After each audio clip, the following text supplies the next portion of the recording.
Hey, this is the first in what will be hopefully many Seth Talks. The difference between a Seth Talk and a Seth Story is the simple fact that this is unscripted and candid. Originally, I was going to call these bullet point reviews because the only part of this that is scripted is the fact that I've written out a bunch of bullet points about how I feel about something, and I'm going to simply discuss it somewhat at my leisure, but also to get a point across. Doing this allows me to save a lot of production time. I'm not going to worry too much about matching everything that's on the screen with what I'm talking about, so it saves on a lot of video editing, and it saves on script writing, which, if you haven't noticed, I tend to be incredibly thorough and articulate when I write scripts, so these are going to be fast turnaround videos. This is also the second time I'm recording this, because the first time, the heat system in my living space turned on and ruined the whole recording. So this is my second attempt at doing a Seth Talk at Hyrule Warriors Age of Calamity. Here we go. My first bullet point is that I'm saving the story for the end of the video because it's going to be non-spoilers here until that point, and I'll tell you to click off. Okay, the second bullet point. The Breath of the Wild elements are put into this game extremely thoroughly, and compared to the last Hyrule Warriors, this game is a lot less fan-fiction-y. It's still somewhat fan-fiction-y. I'll get there at the end, but it's Zelda elements are like it seems it's still a Warriors game first and foremost, but the balance of Zelda to Warriors ratio is a lot better in this one. It doesn't seem like a Warriors game with a lot of Zelda fan service thrown in there. Not that the fan service in the last game was bad, but this game actually its combat elements are a lot more taken from Breath of the Wild, which I think is really good. From the art style, the material system, the graphics, the story, and the locations, it's really seamlessly blended together. Like this definitely seems like it takes place in the Breath of the Wild universe, and most of the locations are literally from it, but 100 years in the past. But they're scaled like 1-to-1. They're barely changed the scaling at all to fit for combat, which I thought they did more of at first, but no, the world is just so big that they straight up just used the same locations, but a little fancier looking because they haven't been destroyed yet, which is a really cool detail. My next bullet point is that this game is more combat focused than strategy focused. If you've played other Warriors games, you'll know that a lot of the difficulty and challenge in them comes from kind of multitasking, like, okay, maintain this keep or maintain this outpost while going over and getting this other outpost and protecting this commander or whatever. This game, I didn't even notice till near the end of the game, but you almost never have to keep track of the outpost health and whatnot. In the context of the main campaign, there are lots of side missions that make you protect keeps and like kind of escort people, do like escort missions and keep certain characters alive. So it seems like they really relegated the strategic elements in this game a lot more to specific missions, and I feel like they didn't want to maybe alienate Zelda fans too much with new, super different types of content. And that sounds bad, but the combat in this game really is just that much better that it kind of carries it, because the combat actually feels like it matters, which I'll get to in just a little bit. No, I'll get into that now. The combat in this game is probably, like, I'm a bit of a Breath of the Wild fanboy, but the combat in this game really is unironically good, at least as far as Warriors games go. There's a specific point in the story that I felt like was combining all of the combat elements at the same time, where basically, you're making a bunch of second to second micro decisions as you're fighting, whereas I feel like in the other Warrior games there's not actually that much strategy. The strategy in the other Warriors games kind of boiled down to, or in the context of the last Hyrule Warriors game, the strategy boiled down to, okay, we'll use this item to open up a boss's weak point gauge when it's open, and then wail on him. There are some attacks that are stronger than others, but for the most part, you just mixing up the combos just kind of feels cooler and isn't actually necessary. But in this game, the weak point gauges on the bosses are a lot more important because you can intentionally make them appear by doing certain moves or by doing a flurry rush, which is actually a risk versus reward situation to put yourself in. If you're willing to almost get hit, then you can take out a chunk of the boss's health. And the items are just utilized a lot better here than in the last Hyrule Warriors as well. In the last game, they were more or less stage specific when it came to their usefulness. Like, the bow was for defeating the plant enemies in that one stage and then defeating the plant boss. The bombs were for clearing out rocks in that one stage and defeating the boss. But you would never use those items as actual, like, crowd control or different things. You would always just stick with your combos outside of those really specific scenarios. But the runes actually have practical applications throughout the game. And, like, using stasis when an enemy is in a certain position when their weak point is open is actually something you want to consider doing, so you have more time to take away their weak point gauge. The bombs are also something that always takes away a couple hits from the weak point gauge, even when it's not, like, there. The bombs just force it a little bit. But because the runes all have reload times, and the bosses all have attacks that you have to counter with runes, you have to decide about whether now is a good time to use it in any given moment and in any given fight. And different characters use these runes differently. And I'm just kind of blending together my bullet points right now. Let me actually look back to my list. Yeah, that's what it says. Runes are implemented more thoughtfully than the items in the first game. I agree.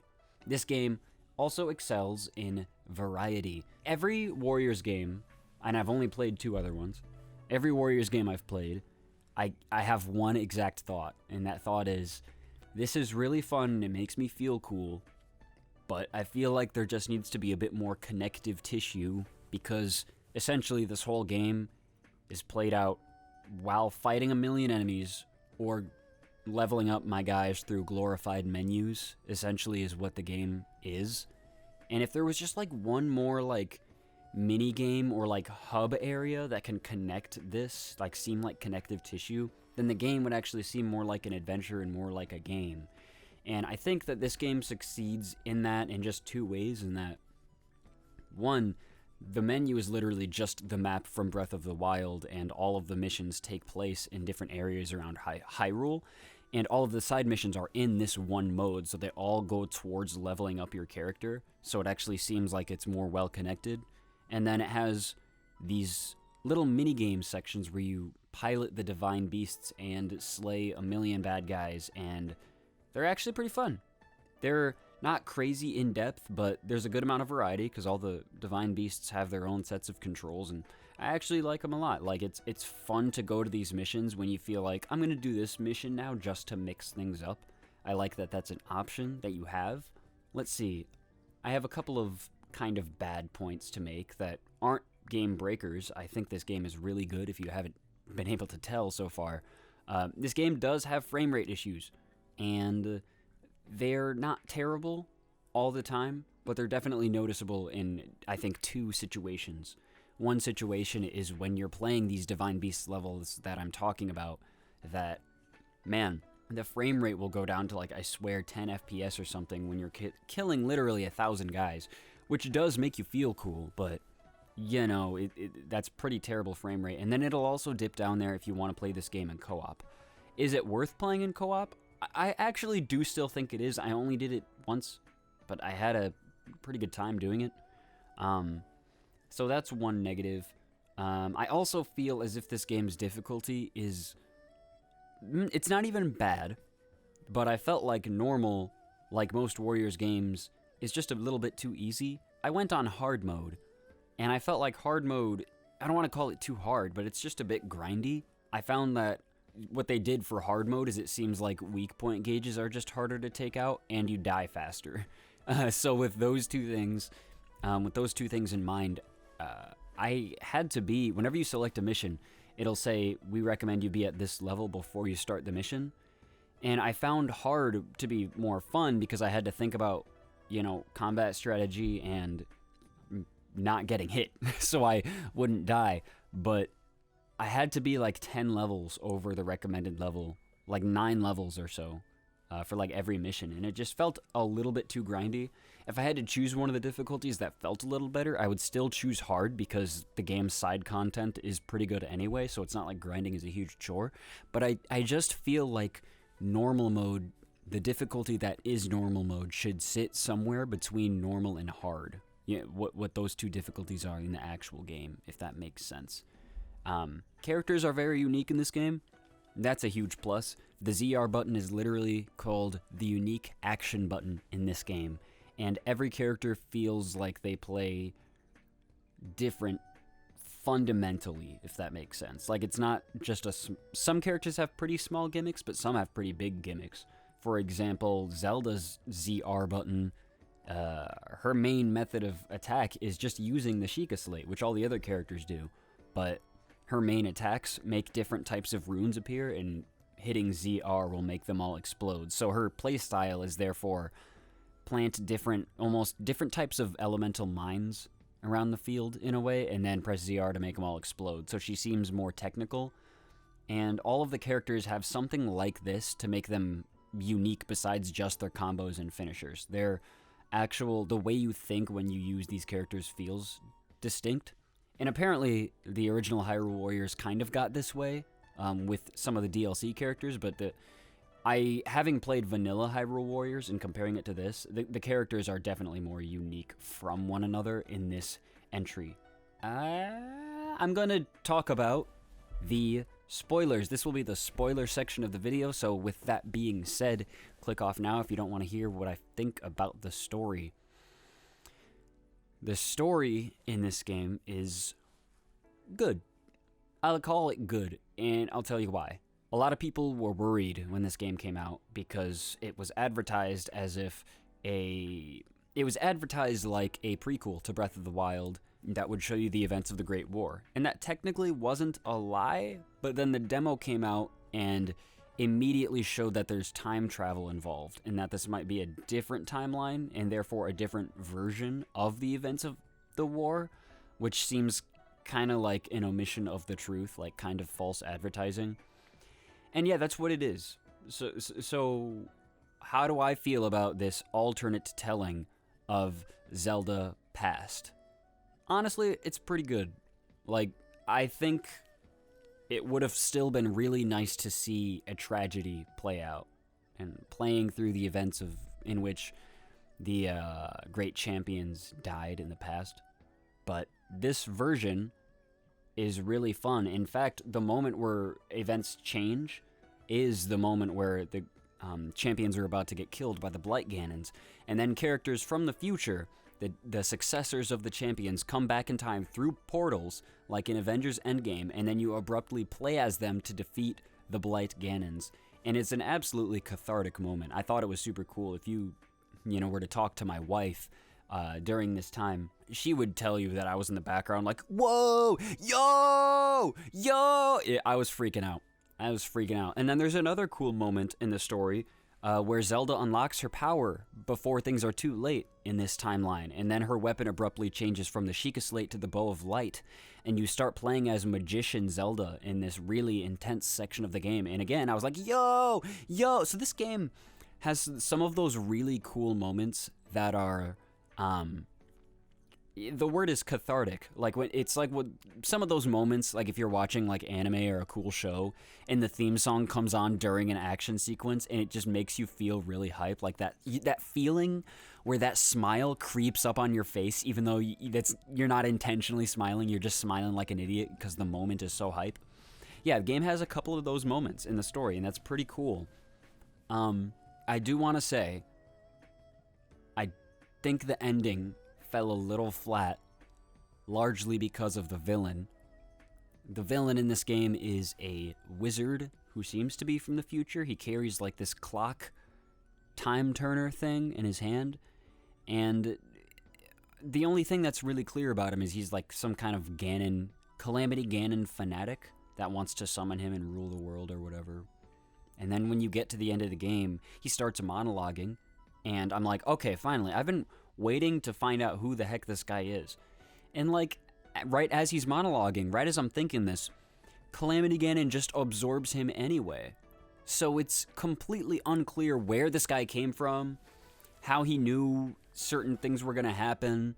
The villain is not good because all he does is evil laugh, look dark in his like appearance, and then get betrayed by the ultimate villain. Like he's pretty throwaway.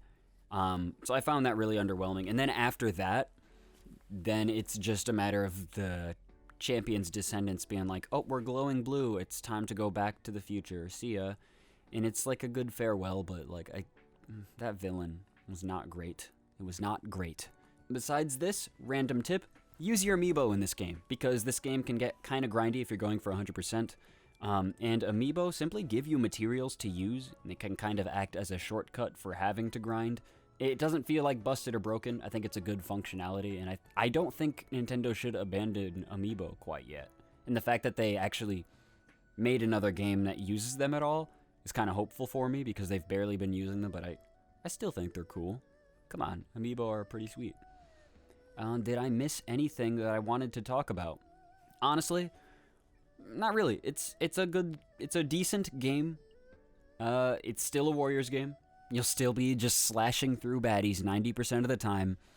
But between those, little Divine Beast mini games and just doing side quests and having good combat and just being Breath of the Wild themed, it's a very strong Warriors game. I've only played a couple other ones. I played the first Hyrule Warriors, and I played one of the Gundam Warriors games. I know that's kind of random.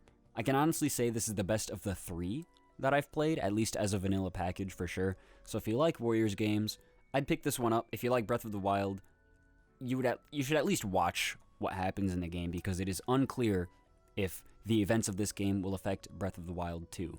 So, stay tuned for my Breath of the Wild's Part 2 and 3 analysis videos.